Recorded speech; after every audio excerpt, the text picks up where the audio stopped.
Thank you, Ms. Chair. Thank you, doctors, for your testimony. My question is around artificial intelligence and the implications for our democracy.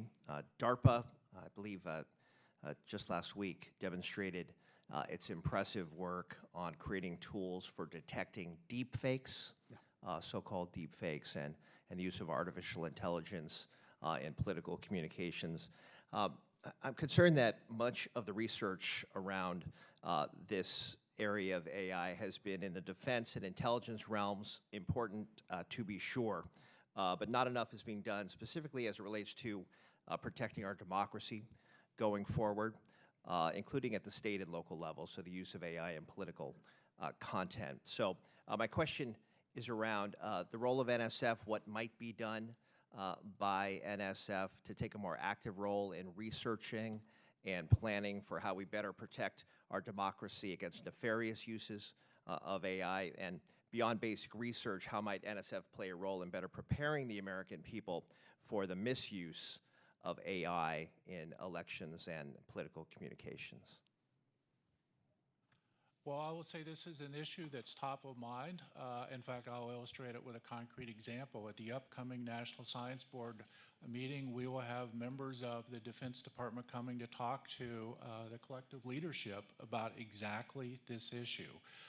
The challenges around deepfakes and the way that AI is being used by global actors to influence our political process, and why it's critical that we have an understanding of how that technology works, how we can detect those actions and respond appropriately. As the director said a few moments ago, AI, basic research in AI goes back for decades.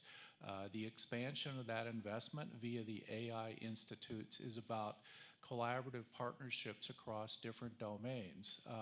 And that notion of how basic research intersects with national security, if you had told me 20 years ago that I would be inviting the National Security Advisor to come speak to the National Science Board about joint issues, it speaks to how much the world has changed and how much the basic research ideas drive this future. So it is a critical issue. We are very much committed to basic research explorations of the technology and the interactions between the government, the academic community, and where so much of this technology is taking place in the private sector. Thank you so much, Representative Mullin, for asking the question.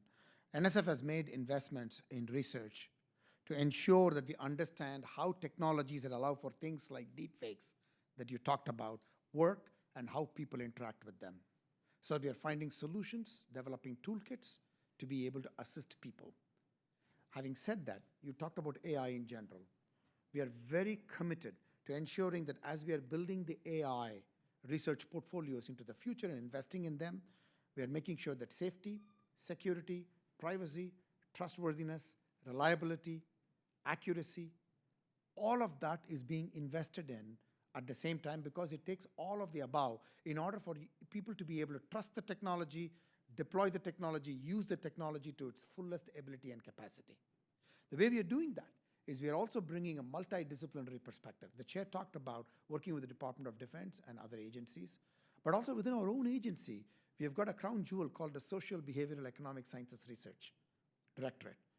We need to bring these things a priori, these ideas of what does mean when you develop a technology and deploy them. And not after the fact trying to put fixes and band-aids, but before the fact, so that we develop these technologies with responsibility, ethical use, all of this is part of our thinking. So in our AI investments, therefore, we are ensuring that explainability, understandability, ethics are all part of the threads of how we are making sure that our investments address those concerns and emerging concerns to ensure that we're providing safety, security, privacy, and trustworthiness as how we move forward into the future. Appreciate the answers very much. Look forward to further discussion on the matter, and I yield back.